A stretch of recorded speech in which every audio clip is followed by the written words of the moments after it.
ನೀವು ನಮ್ಮ ಪ್ರೀತಿನ ಒಪ್ಕೊಂಡ್ರೆ ನಾವಿಬ್ರು ಮದುವೆ ಮಾಡ್ಕೋತೀವಿ.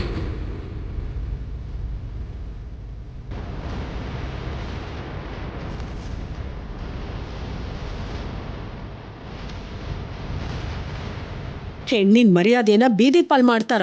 ಎಂತ ಮನುಷ್ಯರು ಅವರು. ನಾಳೆಯಿಂದ ಅವಳು ತಲೆ ಎತ್ಕೊಂಡು ಹೇಗೆ ಓಡಾಡಕ್ಕಾಗುತ್ತೆ?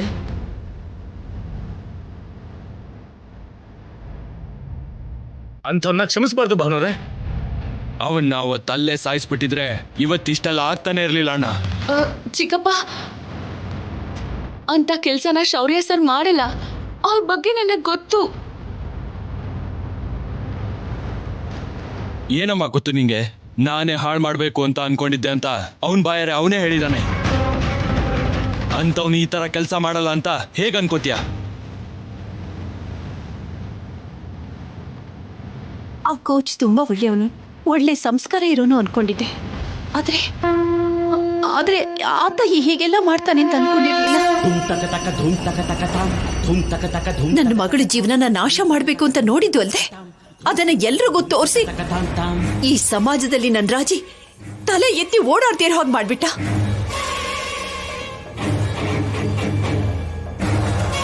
ದೊಡ್ಡಮ್ಮ, ಅವ್ರ ಬಗ್ಗೆ ನಿಮಗ್ ಗೊತ್ತಿಲ್ಲ. ತಿಳ್ಕೋಬೇಕಾಗಿರೋ ಅಗತ್ಯ ಇಲ್ಲಮ್ಮ.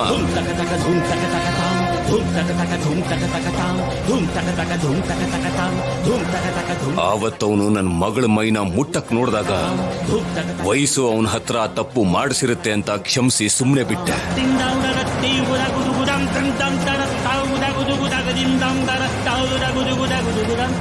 ಆದ್ರೆ ಇವತ್ತು ಎಲ್ರಿಗೂ ಸಿನಿಮಾ ಹಾಗೆ ಅವನು ಮಾಡಿರೋ ಕೆಲ್ಸದ ಬಗ್ಗೆ ತೋರಿಸಿ ನನ್ನ ಮಗಳು ತಲೆ ಎತ್ಕೊಂಡು ತಿರುಗದಿರೋ ಹಾಗೆ ಮಾಡಬೇಕು ಅಂತ ನೋಡ್ತಿದ್ರೆ ಇನ್ನು ಅವನನ್ನ ಹೇಗ್ ಕ್ಷಮಿಸ್ಲಿ?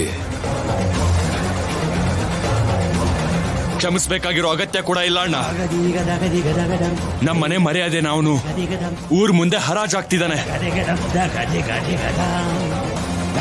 ಈ ವಿಷಯ ಎಲ್ರ ಬಾಯಿಂದ ಬಾಯಿಗೆ ಹೋಗಿ 4 ಜನ ನಮ್ಮ ರಾಜಲಕ್ಷ್ಮಿ ಬಗ್ಗೆ ತಪ್ಪಾಗಿ ಮಾತಾಡ್ಕೊಳ್ಳೋಕು ಮುಂಚೆನೆ ಅವನಿಗೆ ಶಿಕ್ಷೆ ಆಗ್ಲೇಬೇಕಣ್ಣ. ಹೆಣ್ಮಕ್ಳಿಗೆ ಬೈದ್ರೇನೆ ಒಪ್ಕೊಳ್ದೇ ಇರೋ ನಾನು ನನ್ನ ಮಗಳ ಮಾನ ಮರ್ಯಾದೆ ತೆಗಿಬೇಕು ಅಂತ ನೋಡ್ದವನ್ನ ಹೇಗ್ ತಾನೇ ಕ್ಷಮಿಸ್ತೀನಿ ಶಿವರಾಜು? ಇವತ್ತು ಅವನ ಅಂತ್ಯ ನೋಡದೆ ಬಿಡಲ್ಲ.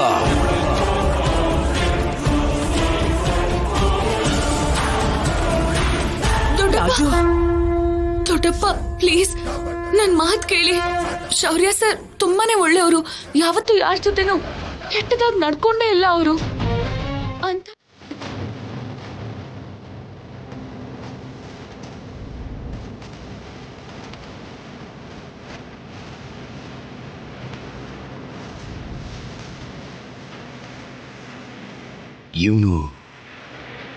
ಇವನು ನಿಮ್ ಮಗನ?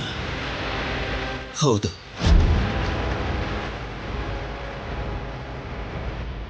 ನನ್ನ ಮೊದಲನೇ ಹೆಂಡತಿ ಮಗ. ಮತ್ತೆ ಈ ವಿಷಯನ ಮೊದ್ಲೇ ಯಾಕೆ ನಮ್ಮ ಹತ್ರ ಹೇಳಲಿಲ್ಲ? ನಮ್ಮ ಹತ್ರ ಒಬ್ನೇ ಮಗ ಅಂತ ಹೇಳಿದ್ರಿ ಅಲ್ವಾ? ನನ್ನ ಜೀವನದಲ್ಲಿ ಇನ್ನೊಬ್ಳು ಹೆಣ್ಣಿದ್ದಾಳೆ ಎಂದು ಗೊತ್ತಾದ್ರೆ ನಿಮ್ಮಂತ ಒಳ್ಳೆ ಸಂಬಂಧ ಎಲ್ಲಿ ಕಳ್ಕೊಂಡ್ಬಿಡ್ತೀವೋ, ಎಲ್ಲಿ ನನ್ನ ಮಗನಿಗೆ ನಿಮ್ಮ ಮಗಳನ್ನ ಕೊಡಲ್ಲ ಅಂತಿರೋ ಅಂತ ಭಯಪಟ್ಟು ಹೇಳಲಿಲ್ಲ. ನೀವು ಮೋಸ ಮಾಡ್ಬೇಕು ಅಂತ ಈ ವಿಷಯನ ನಾವು ಮುಚ್ಚಿಟ್ಟಿರ್ಲಿಲ್ಲ. ಹೇಗಾದ್ರೂ ಮಾಡಿ ನಿಮ್ ಕುಟುಂಬದ ಜೊತೆ ಸಂಬಂಧ ಬೆಳೆಸ್ಬೇಕು ಅಂತ ಮಹಾಲಕ್ಷ್ಮಿ ಅಂತ ರಾಜಲಕ್ಷ್ಮಿನ ನಮ್ಮನೆ ಸೊಸೆ ಮಾಡ್ಕೋಬೇಕು ಅಂತ ಆ ಆಸೆಯಿಂದ ಈ ವಿಷಯನ ಮುಚ್ಚಿಟ್ಟಿದ್ವಿ. ನಮ್ಮನ್ನ ಕ್ಷಮಿಸ್ಬಿಡಿ.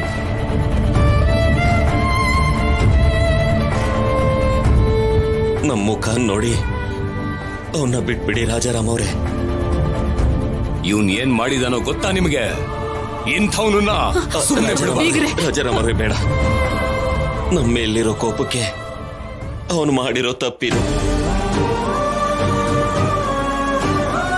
ಅವನಿ ತಪ್ಪು ಮಾಡೋದಿಕ್ಕೆ ನಾವೇ ಕಾರಣ.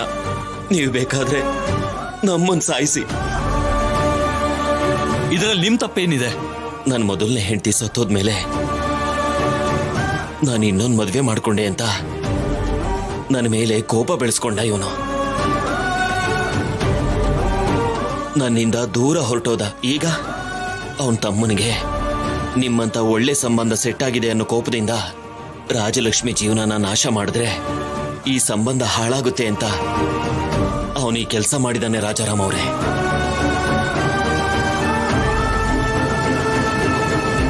ತಂದೆ ತಾಯಿ ಮೇಲೇನೋ ಕೋಪ. ತಾಯಿ ಯಾರೇ ಆದ್ರೂ ತಾಯಿ ತಾನೆ. ನಿನ್ ತಾಯಿ ದೂರ ಆದ್ರೆ ಈ ತಾಯಿಯಿಂದ ದೂರ ಆಗ್ಬೇಕಾ? ತಾಯಿನೇ ದ್ವೇಷ ಮಾಡೋ ವ್ಯಕ್ತಿ ಆಗಿರೋದಕ್ಕೆ ಒಂದು ಹುಡುಗಿ ಜೀವನ ನಾಶ ಮಾಡಬೇಕು ಅಂತ ನೋಡಿದ್ಯಾ? ಮಾವಯ್ಯ, ಅವನ್ ತಪ್ಪು ಮಾಡಿದ್ದಾನೆ ಅಂತ ನಾನು ಮಾಡೋದಿಲ್ಲ. ನನ್ನ ಅಣ್ಣನ ಕಡೆಯಿಂದ ಆಗಿರೋ ತಪ್ಪನ್ನ ನಾನು ಸರಿ ಮಾಡ್ತೀನಿ. ಏನು ನಡೆದಿದೆ ಅನ್ನೋದು ನನಗೂ ಗೊತ್ತಿದೆ.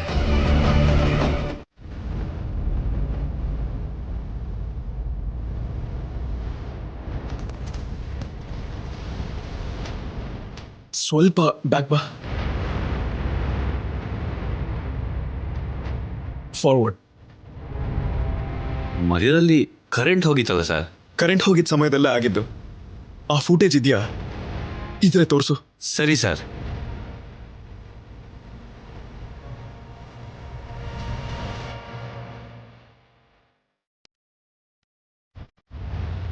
ಒಂದು ನಿಮಿಷ, ಸ್ವಲ್ಪ ರಿವೈಂಡ್ ಮಾಡು. Okay sir.